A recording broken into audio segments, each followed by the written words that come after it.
Bonjour et bienvenue sur notre chaîne. Vous êtes-vous déjà assis en face de quelqu'un en qui vous aviez confiance toute votre vie, pour le regarder vous trahir juste sous vos yeux? C'est ce qui m'est arrivé. Et je vous promets que cette histoire ne se termine pas comme on pourrait s'y attendre. Je m'appelle Isabelle Dubois. J'ai 56 ans. Pendant la majeure partie de ma vie d'adulte, j'ai été une épouse, une associée en affaires, et ce que certains appelleraient le ciment qui maintenait tout ensemble. Mais avant de vous emmener plus loin sur ce chemin, j'aimerais savoir d'où vous nous écoutez aujourd'hui. Dites-le nous dans les commentaires. Cela me donne l'impression que nous sommes tous à la même table, partageant nos histoires. Maintenant, laissez-moi vous ramener à la nuit où tout a basculé. C'était un jeudi soir. Mon mari, Alain, et moi avions décidé de dîner au restaurant. Nous ne le faisions plus très souvent. Nos vies étaient happées par le travail, les obligations et le bourdonnement constant de notre petite entreprise. Mais cette soirée me semblait spéciale, du moins pour moi. Nous venions de signer avec un nouveau client important. Et je me suis dit, pourquoi ne pas célébrer? Le bistrot était chaleureux, une lumière douce se répandant sur les tables en bois poli. On entendait le léger tintement des verres, les rires provenant des couples voisins. J'avais choisi une robe bleu marine, une que je n'avais pas portée depuis des années. Alain portait sa chemise habituelle, des boutons de manchette en argent, ces petites manifestations de fierté qu'il aimait tant. J'étais prête pour une soirée qui nous rappellerait qui nous étions avant que la vie ne devienne si affairée. Je voulais regarder de l'autre côté de la table et voir l'homme dont j'étais tombée amoureuse il y a 35 ans. Mais ce n'est pas ce qui s'est passé. Notre serveuse est arrivée, une jeune femme, elle ne pouvait pas avoir plus de 25 ans. Jolie. Avec des mains un peu nerveuses et un sourire poli, elle s'est présentée, et avant même que j'aie pu finir de commander, Alain s'est penché en avant, affichant ce grand sourire qu'il me réservait autrefois. « Eh bien, n'êtes-vous pas un souffle d'air frais ?» dit-il, sa voix prenant ce ton plus bas et enjôleur. « Comment peuvent-ils laisser quelqu'un comme vous travailler ici? Ça doit être difficile de se concentrer sur son repas. » La serveuse eut un rire forcé. Elle ne savait pas quoi faire. Elle n'arrêtait pas de jeter des coups d'œil entre nous, comme si elle cherchait une issue de secours. Je suis resté figé un instant, ma fourchette en suspens au-dessus de la corbeille à pain. Alain a continué, inconscient de son malaise, complimentant ses cheveux, lui demandant si elle était étudiante, effleurant même légèrement sa main de ses doigts lorsqu'elle a posé son verre d'eau. Je peux encore voir la rougeur sur ses joues, la façon dont elle a baissé les yeux rapidement, murmurant « Merci, monsieur », avant de s'éloigner précipitamment. Et j'étais là, assise juste en face de lui, son épouse, la femme qui avait sacrifié sa propre carrière pour construire notre entreprise avec lui. La femme qui connaissait le poids de chaque échéance de prêt, qui avait passé des nuits blanches à faire les comptes, qui l'avait poussé à aller de l'avant quand il doutait de lui-même.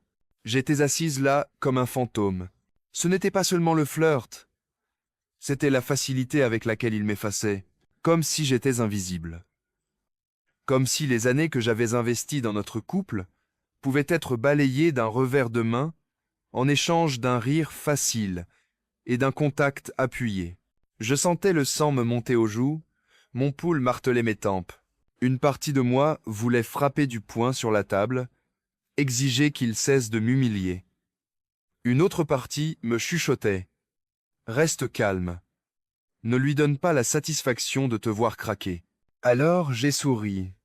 J'ai souri si fort que mes joues en étaient douloureuses.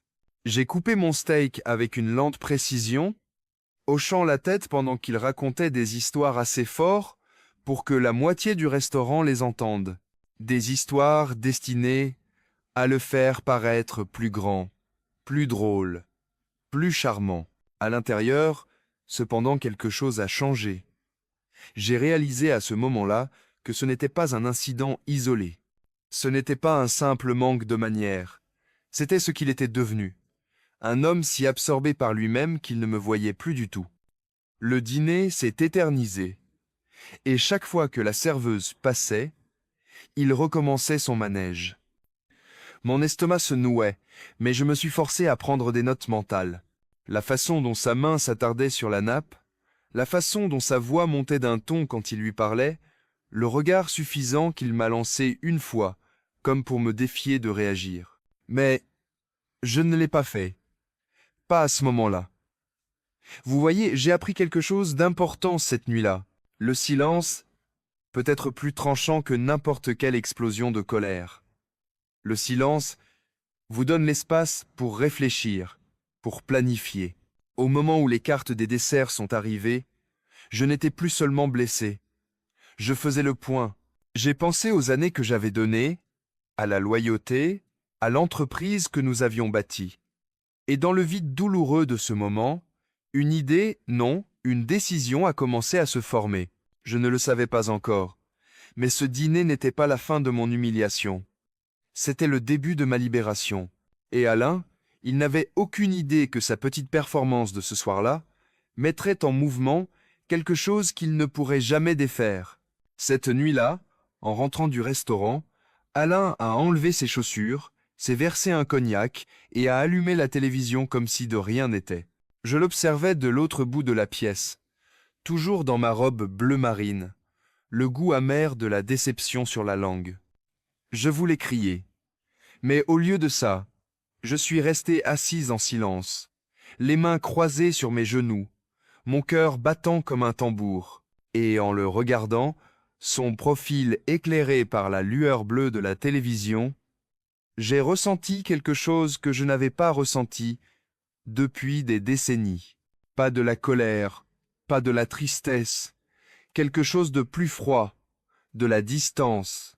Pendant 35 ans, j'avais été sa partenaire, pas seulement dans le mariage, mais en affaires, dans la vie.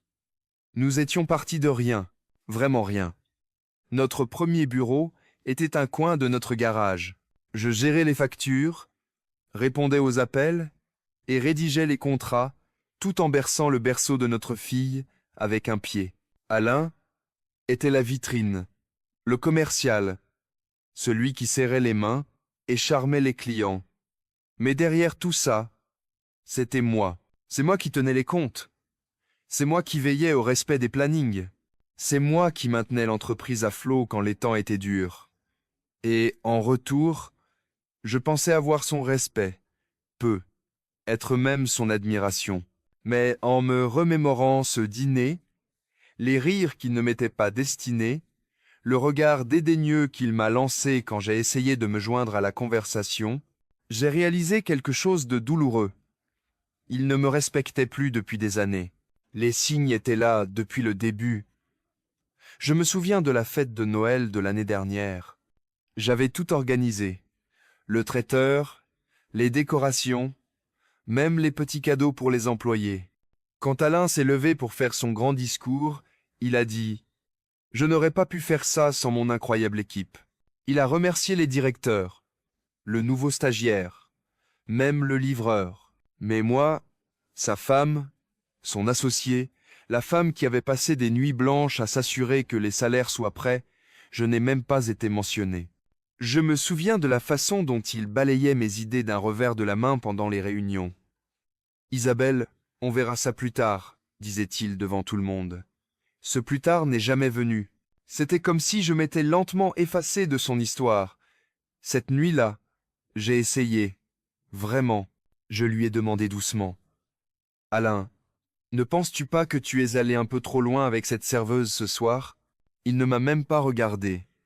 Il a gloussé, a siroté son cognac et a dit « Oh, Isabelle, tu réagis de manière excessive, encore une fois. Un homme ne peut-il pas s'amuser un peu sans que ce soit un drame ? Sans que ce soit un drame ?» ai-je répété. Ma voix s'est brisée, mais il ne l'a pas entendue. Ou peut être que si, et qu'il s'en fichait. Il s'est retourné vers la télévision, la conversation balayée aussi vite que je l'avais été au dîner. Et c'est à ce moment-là que la graine a germé.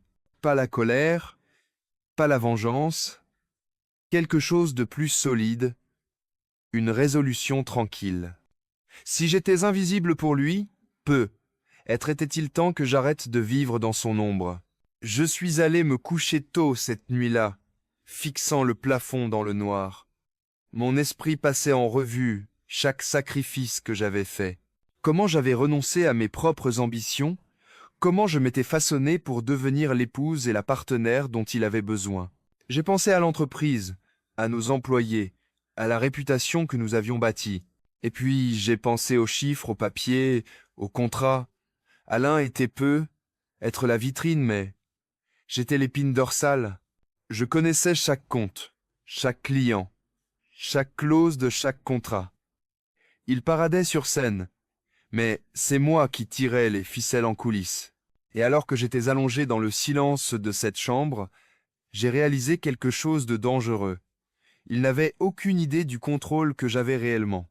Je me suis retourné, j'ai fermé les yeux, et je me suis murmuré. Laisse-le continuer à me sous-estimer. Cela rendra ce qui va suivre plus facile. Cette nuit-là, je n'ai pas dormi. J'ai planifié. Et Alain, bienheureux ignorant, ronflait à côté de moi. Le lendemain matin, Alain était déjà parti quand je suis descendu prendre mon café. Classique. Il aimait jouer le rôle de l'homme d'affaires occupé, partant avant l'aube, laissant l'impression que le monde tournait grâce à lui seul. Je me suis assise à la table de la cuisine, les mains enroulées autour d'une tasse, le goût amer de l'insomnie sur la langue. Les événements de la veille tournaient en boucle dans ma tête. Son sourire narquois, son rire dédaigneux. La façon dont il avait balayé ma douleur, comme s'il s'agissait d'une poussière sur sa veste. Et puis, ça m'a frappé, clair comme le soleil perçant les nuages. J'avais passé des années à le laisser écrire le scénario de nos vies. Il était peu. Être temps que j'écrive la fin moi-même. Cette pensée m'a terrifié, mais elle m'a aussi exalté. Je me suis dirigé vers mon petit bureau à la maison, une pièce où Alain mettait rarement les pieds. Les murs étaient tapissés de classeurs, de dossiers soigneusement empilés, avec des étiquettes que j'avais écrites d'une plume soignée. Pour n'importe qui d'autre, cela aurait pu ressembler à un fouillis de paperasse.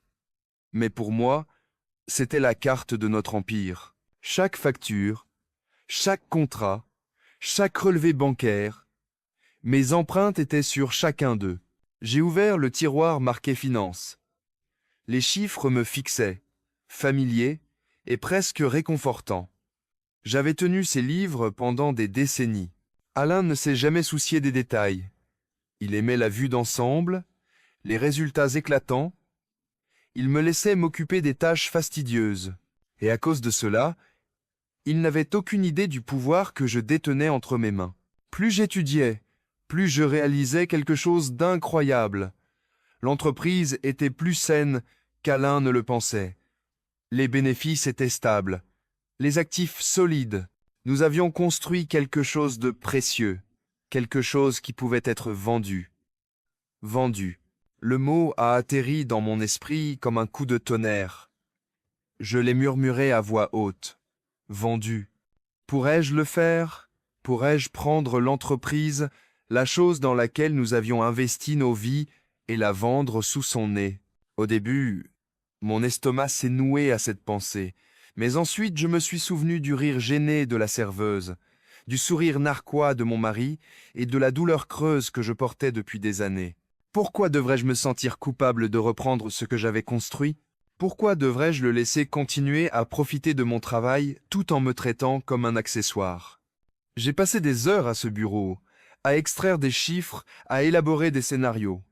Si je devais vendre, il faudrait que je sois prudente. Alain ne devait se douter de rien. Je devrais agir discrètement, comme une ombre dans notre propre maison. Ce soir-là, au dîner, je l'ai testé. Alain, commençai-je d'un ton léger, en enroulant mes pattes autour de ma fourchette. As-tu pensé à la retraite? Peu, être à ralentir un peu. Il éclata de rire. La retraite? Isabelle, je suis au sommet de ma forme. Et puis, tu serais perdu sans l'entreprise.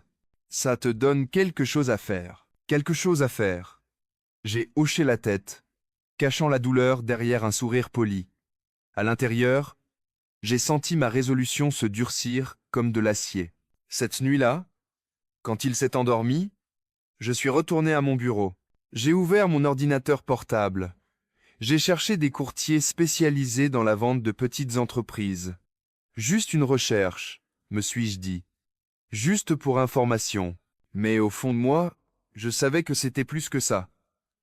J'étais déjà en train de mettre les choses en marche. Les jours qui ont suivi furent une danse délicate. Le jour, j'étais la même vieille Isabelle. Calme, fiable, la femme qui s'assurait que les factures étaient payées et que les employés étaient heureux.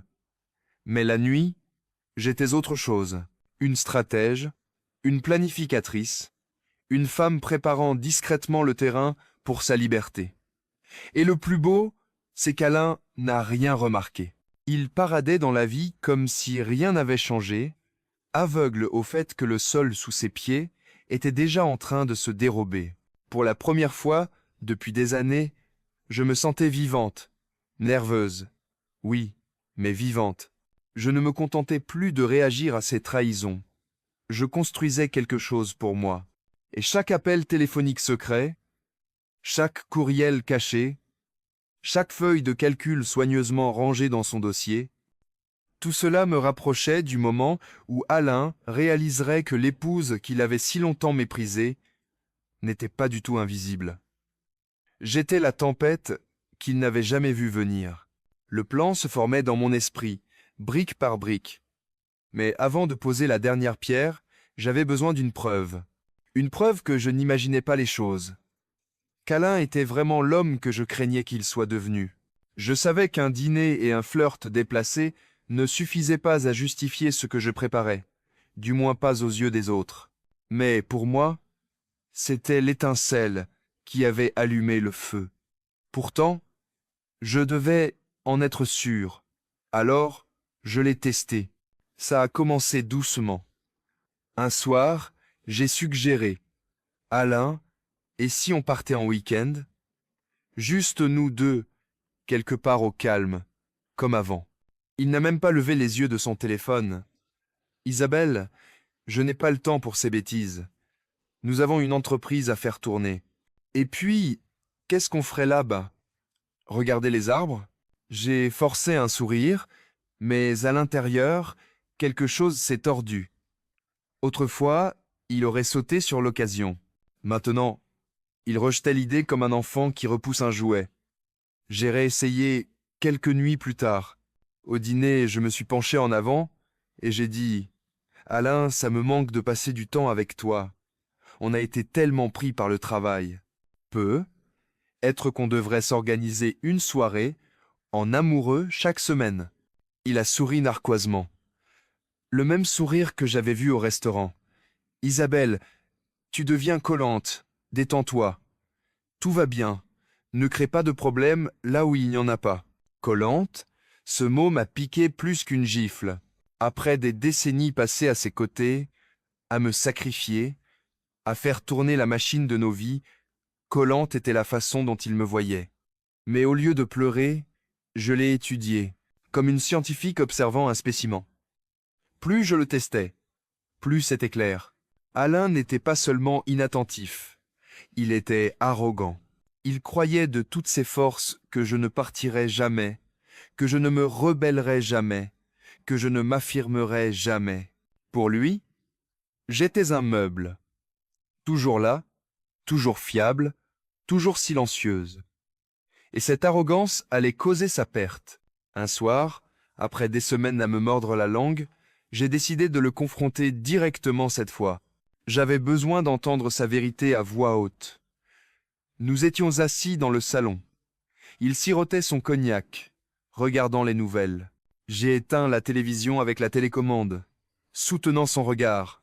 « Alain, dis-je, la voix stable, si tu devais choisir entre moi et ta fierté, que choisirais-tu » Il a cligné des yeux, surpris une demi-seconde. Puis il a ri, un rire profond et dédaigneux qui a rempli la pièce. « Ma fierté, bien sûr, » dit-il avec un sourire narquois, comme s'il venait de faire une blague spirituelle. « Ne sois pas ridicule, Isabelle. Tu me connais.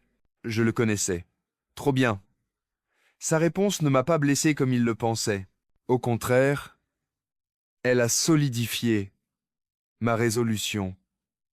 C'était le dernier clou dans le cercueil de notre mariage, de notre partenariat commercial, de l'illusion qu'il m'accordait encore de la valeur. Je me suis rassise, calme comme un lac. Merci, ai-je dit doucement. Il a froncé les sourcils. Pourquoi? Pour m'avoir enfin dit la vérité. Il a haussé les épaules, rallumant déjà la télévision. Pour lui, ce n'était qu'une autre conversation sans importance, une de mes réactions excessives qu'il pouvait ignorer. Il n'a pas vu l'acier derrière mes mots, la détermination tranquille qui s'installait dans mes os. À partir de cette nuit-là, j'ai cessé de chercher des signes. J'avais toutes les preuves dont j'avais besoin. Alain n'était plus mon partenaire. Il ne l'avait pas été depuis des années.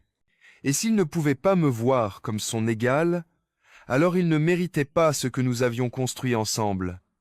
La décision était prise. Les tests étaient terminés. Il était temps de passer de la planification à l'exécution. Et quand je passerais enfin à l'acte, Alain ne verrait rien venir. Une fois que j'ai eu la réponse d'Alain, que sa fierté l'emportait sur moi, c'est comme si un interrupteur s'était actionné en moi. Les tests étaient terminés.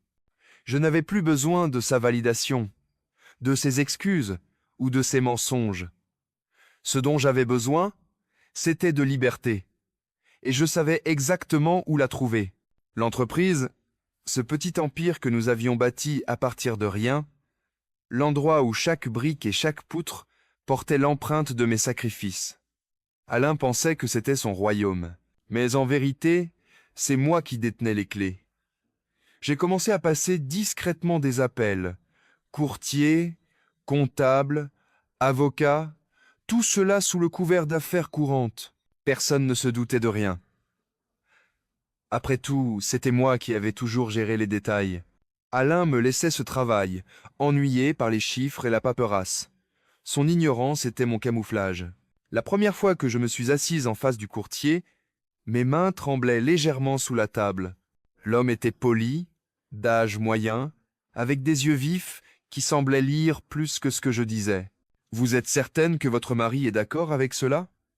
demanda-t-il, prudemment. J'ai souri. « Nous avons discuté de nombreuses options, ai-je dit doucement, et j'explore simplement ce qui est le plus judicieux pour nous deux. » Ce n'était pas un mensonge. Alain avait toujours parlé d'options, bien que dans son esprit, elles impliquaient généralement des terrains de golf et des femmes plus jeunes, riant à ses blagues. Il n'avait jamais envisagé une seule fois ce que je pourrais vouloir. Au fur et à mesure que le processus avançait, je me sentais à la fois exalté et terrifié. Chaque appel était un pari. Chaque document que je signais était un pas de plus loin de la vie que j'avais connue pendant des décennies. Je cachais tout à la vue de tous. Des dossiers soigneusement rangés dans des classeurs qu'Alain ne touchait jamais. Des courriels supprimés avant qu'il ne puisse jeter un œil à l'ordinateur. La nuit, quand il ronflait à côté de moi, je restais éveillé, répétant chaque mouvement comme une joueuse d'échecs, avec 3 coups d'avance. Il y a eu des moments critiques. Une fois, Alain a failli entrer dans la pièce alors que j'étais au téléphone avec un acheteur potentiel. J'ai raccroché le combiné, le cœur battant, et je lui ai demandé s'il voulait un café. Il a grogné un oui, et c'est tout, le moment est passé. Une autre fois, il m'a surprise en train d'étudier des documents financiers à la table de la cuisine. « Isabelle, tu es toujours enfouie dans les chiffres. Pourquoi ne me laisses-tu pas m'occuper de la vue d'ensemble, hein ?» J'ai souri gentiment. « Parce que quelqu'un doit s'assurer que tu aies l'air impeccable, mon cher. » Il a ri, manquant complètement le double sens de mes paroles. Les semaines se sont transformées en mois, et le plan a pris de l'ampleur. Les offres sont arrivées. Les négociations se sont prolongées tard dans la nuit. J'ai scruté chaque ligne, chaque clause. Ce n'était pas seulement une vente. C'était ma voie de sortie, ma bouée de sauvetage. Finalement, le jour est venu où les papiers étaient prêts à être signés. Je me suis assise à la longue table en chêne du bureau de l'avocat, un stylo à la main. Mon reflet me fixait depuis le bois verni. Une femme qui avait donné 35 ans à un homme qui la traitait comme une simple formalité. Le stylo a hésité un instant. Ma poitrine s'est serrée. Allais-je vraiment couper le cordon qui me liait à la vie que j'avais connue depuis si longtemps? Puis je me suis souvenu du rire mal à l'aise de la serveuse, du sourire narquois d'Alain. De ces mots, « Tu deviens collante », j'ai signé. L'encre a coulé doucement sur la page, comme la fermeture d'une porte. Quand j'ai quitté ce bureau, l'entreprise n'était plus la nôtre. C'était la mienne. Et bientôt, même plus là, les fonds ont été transférés sur un compte à mon seul nom, sécurisé là où Alain ne pouvait pas les atteindre. C'était une sensation étrange de rentrer à la maison ce soir-là. Alain m'a accueilli avec son sourire distrait habituel, s'est versé un verre et m'a demandé ce qu'on mangeait. Il n'avait aucune idée que pendant qu'il versait du cognac dans du cristal, j'avais versé la vie que nous avions construite dans ma propre évasion. Mais je n'étais pas cruel. Je ne pouvais pas simplement disparaître sans laisser quelque chose derrière moi. Alors je lui ai écrit une lettre. Je l'ai placée dans une enveloppe scellée, soigneusement rangée dans le bureau qu'il visitait rarement. Sur le devant, d'une écriture soignée, j'ai écrit son nom. À l'intérieur, je lui ai dit la vérité, avec les mots les plus simples possibles. Tu as flirté avec une serveuse pendant que j'étais assise là. Tu as flirté avec la vie pendant que je la construisais. J'ai repris ce qui m'appartient. Ne me cherche pas. Puis j'ai mis l'enveloppe de côté, sachant que le jour viendrait où il la trouverait. Et quand il le ferait, l'empire qu'il croyait être le sien aurait déjà disparu. La nuit où j'ai signé ces papiers, j'ai à peine dormi. Non pas parce que j'étais inquiète, mais parce que pour la première fois depuis des décennies, je sentais quelque chose d'étranger me parcourir. La liberté. J'avais les fonds sécurisés, la lettre écrite, l'entreprise vendue. Il ne restait plus qu'une étape. Disparaître. J'ai attendu quelques jours. Je voulais que tout soit finalisé, chaque virement effectué avant de passer à l'action.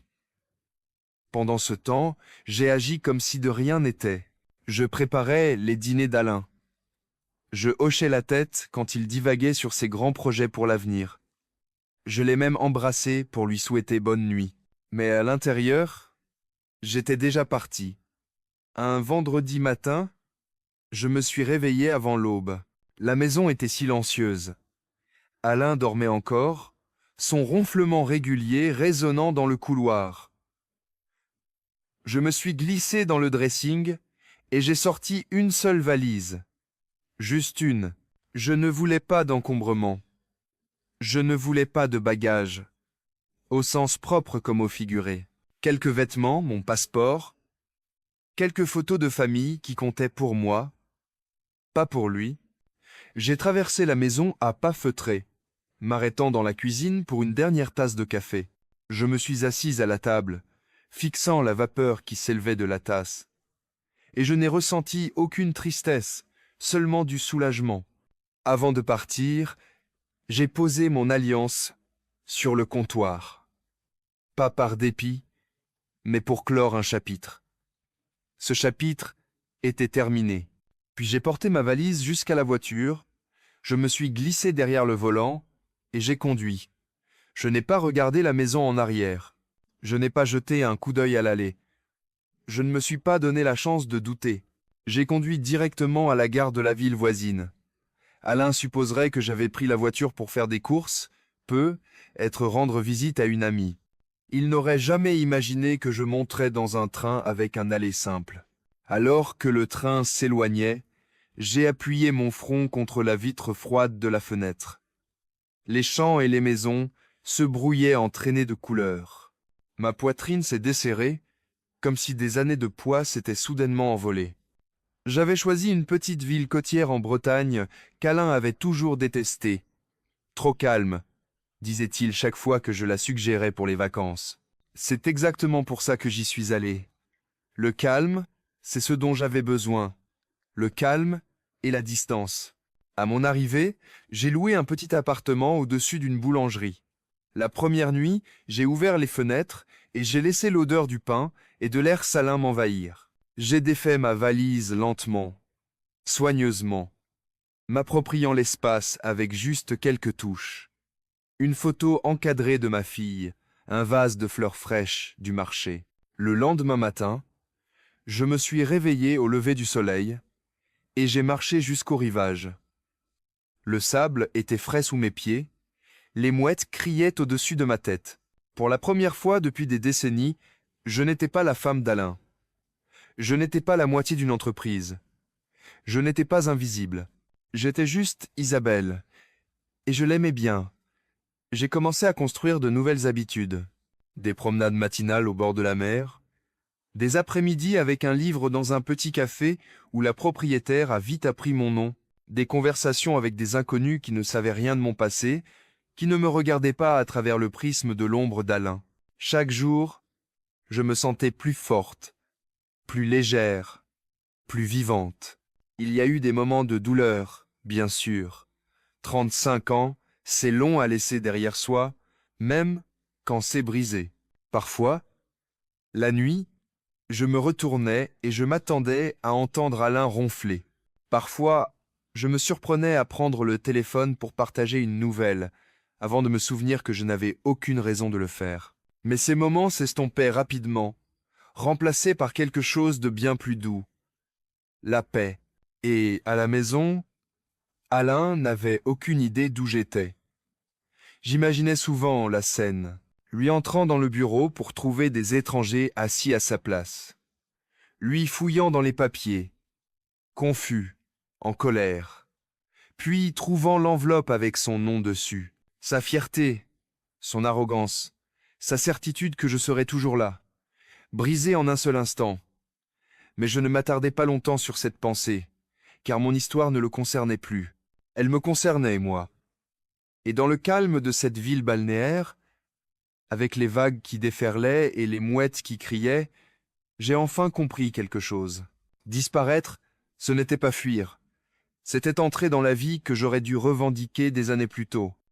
J'étais parti depuis près d'une semaine, quand j'ai imaginé le moment où Alain entrerait enfin dans le bureau. La scène se déroulait dans ma tête, comme un film que j'avais vu trop de fois. Chaque image était d'une netteté détaillée. Il entrerait avec cette confiance arrogante qui le caractérisait, s'attendant à ce que le monde se plie à sa volonté. Il saluerait les employés, jetterait un coup d'œil au calendrier et s'installerait dans son fauteuil pour découvrir que quelqu'un d'autre y était déjà assis.